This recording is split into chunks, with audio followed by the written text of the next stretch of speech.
Ever since that light appeared, this forest feels different.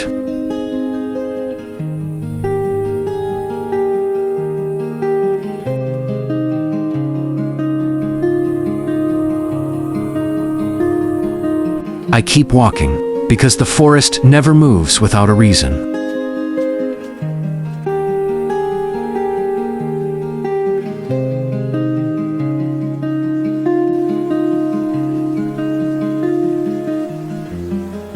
I stopped, because the forest never moves without a reason.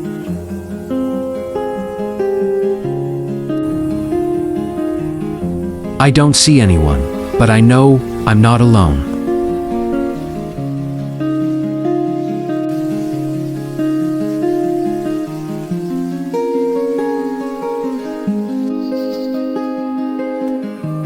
I want to run, but my legs choose to stay still.